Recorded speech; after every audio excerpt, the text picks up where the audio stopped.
Сәлеметсіздер ме, құрметті оқушылар? Бүгінгі 31-ші сабақтың тақырыбы дауыссыз н мен ң. Сабақтың мақсаты: н, ң әріптерінің жазылу емлесін білемін. Мәтіннің мазмұнын анықтауға бағытталған сұрақтар құрастырамын. Оларға жауап беремін. 53-ші жаттығуға назар аударыңыздар. Өлеңді түсініп оқы. Кім немен ойнайды? Теңізші болатын бала бұлақпен ойнайды. Жарықты жағатын бала шырақпен ойнайды. Шопан болатын бала қозылақпен ойнайды. Диқан болатын бала топырақпен ойнайды. Ғалым болатын бала кітаппен ойнайды. Өлең мазмұны бойынша сұрақтарды толықтыр. Бірінші сұрақ: бұлақпен кім ойнайды? Екінші: шырақпен кім ойнайды? Үшінші сұрақ: қозылақпен кім ойнайды? Төртінші: топырақпен кім ойнайды? Және соңғы бесінші сұрақ: кітаппен кім ойнайды? Өлеңдегі қарамен жазылған сөздерге назар аудар. Н және ң дыбыстарын өзара салыстыр. 54-ші жаттығу: сөйлемді көшіріп жаз. Жеріміз кең, кені де мол.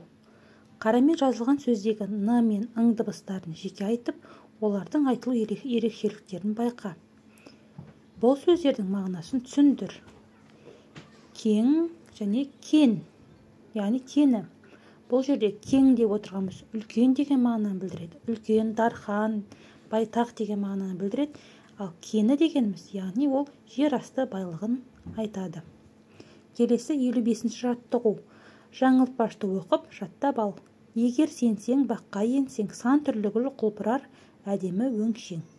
Сенсең, еңсең, өңшең сөздерінің мағынасын түсіндірме сөздіктен қарап біліп ал. Сенсең, яғни ол сену, илану деген мағынаны білдіреді. Енсең, кіру, өту деген мағынаны береді. Өңшең, бірыңғай, бірдей деген мағынаға сәйкес келеді. 56-ші жаттығу: көп нүктенің орнына н, ң әріптерінің тиістісін қойып көшіріп жаз. Ел жайлауға қонды, малдары қоңды. Айтамын шын, бұл шың. Балалар тоңды, киді тонды. 57-ші жаттығу: шығармашылық үзіліс. Дөңгелек сөзінен бірнеше сөз ойлап шығар.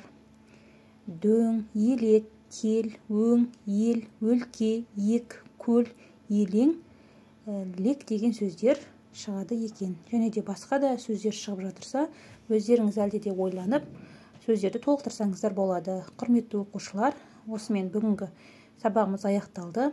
Егер сабақ сіздерге ұнаған болса, пайдалы болған болса, міндетті түрде лайк басып төменге пікір білдіре кетіңіздер. Және де арнама тіркелуді ұмытпаңыздар. Келесі сабақта жолыққанша аман сау болыңыздар.